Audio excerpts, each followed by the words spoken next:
Outreach, a ministry that is using technology to reach people for Jesus.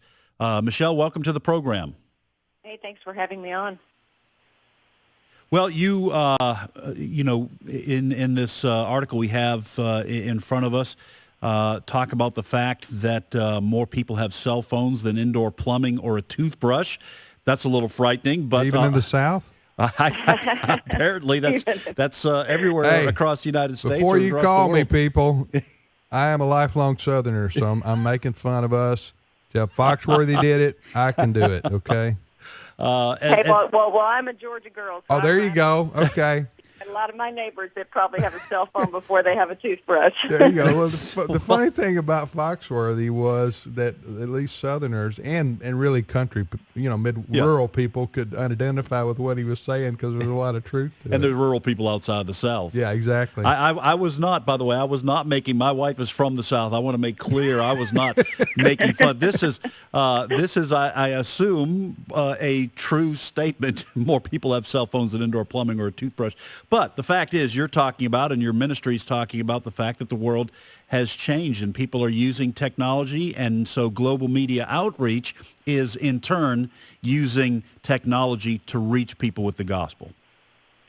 We are. You look at the things that have happened over the past few years, and to me the best example is the Arab Spring, when you saw what happened in Egypt, in the Middle East, when they were able to use things like social media to really begin to pull together communication and gathering in a way that the government is unable to stop.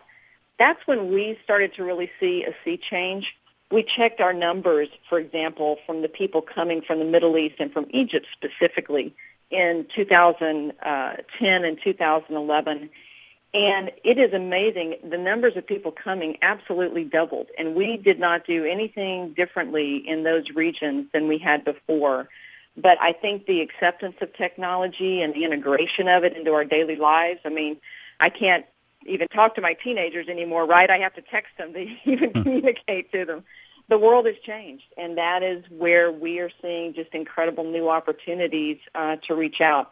I had another statistic. We were talking about the toothbrush example, but the reality is about 91% of the world population now lives within cell range, and those devices are getting out into virtually every place on the earth, including countries that, I've never heard the name Jesus. And this is just an incredible opportunity for people to reach out and share the gospel. So how do you use technology to reach these people? Are they so?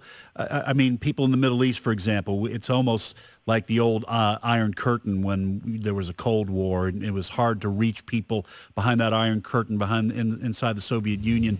So America and the free world created radio stations that could reach behind the borders there. So are you saying that people in the Middle East who live in countries where it's illegal to even have a Bible and illegal to try to convert someone, these people are using cell phones and other technology to find out about Jesus? They are, absolutely. We had a young lady in just a few weeks ago named Ashton, and she's a missionary.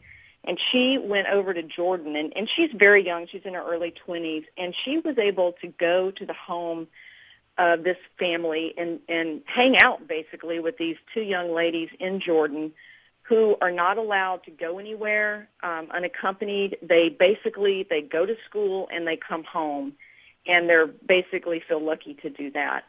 But she was invited into their home and was able to just talk to them, and what she found out was what they do all day is get on the Internet because they have nowhere else. They have no other opportunity to communicate with the world. So they're on the web, they're searching, they're on their cell phones, they're playing games, they're watching movies because that is their world and that is their only opportunity.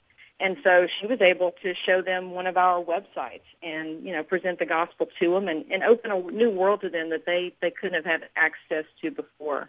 And that's really what we're seeing every day, and that's what's happening. Instead of the traditional blasting a message out the way I'm sure we all grew up with crusades and going door to door and television and those kinds of things, people are coming to us. There are millions of people every day that are searching online for spiritual things. They're seeing ads on their mobile phone, and they're open to hearing about Jesus. And we're seeing them respond in unbelievable numbers. Just last year, we shared the gospel with almost 200 million people all over the world and saw over 26 million indicate a decision for Christ just through these websites on their mobile phones and on their desktop. Global Media Outreach. What's the website for your organization? globalmediaoutreach.com, and you can find out more about the ministry. And really, it's also a great opportunity just for people that want to share their faith. I mean, I don't get to travel to most of these countries that I talk to people from, whether it's India or Pakistan or countries in Africa. But I can talk to those people every day because they're coming to us. And so we have almost 10,000 volunteers who respond to the people coming in each day, and that's something that really any Christian can do. So how many did you say indicated they had received Christ as their personal Savior? Just in 2012, we had over 26 million people. And how do you know that? Because we can log that when they come to the site, either through their phone or on their desktop. We log when they say, yes, I have decided to either make a first-time decision for Christ or I'm recommitting my life. If they say, no, I'm not ready, I have questions, we log that too. And either way, we can then, if they want to, get connected with one of our volunteers for follow-up and prayer and encouragement. And how do you get your message out? How do you make people aware in these countries that you even exist? The great thing about the internet is it's so cost-effective to put ads out there so that when people are searching or they get an ad on their mobile phone, they can get exposed to the gospel. And it's also incredible just the way we're seeing the ability to get to people. There are some countries, there was one time where we pretty much, you could not be in, say, South Africa, for example, and not see a gospel presentation ad from GMO. We basically had that whole market. So that opportunity is huge right now, especially for the mobile phone area where people are able to see the gospel and then get connected. Well, good but it's through advertising. This is wonderful news, and we like to bring good news to our listeners. And what a great idea. And Michelle, you and your organization, globalmediaoutreach.com, congratulations and keep up the good work. Well, thanks, and we're hoping, if your listeners are interested in being a part of it in terms of maybe becoming an online missionary themselves and answering emails from wherever they are, they can go to the website and check it out. Maybe that's something they'd like to do. globalmediaoutreach.com. We've been talking to Michelle Diedrich, and we are just thrilled at the good report. And keep us posted, Michelle. Those numbers are impressive. Thank you so much. Hey, thank you for having me. Okay, bye-bye.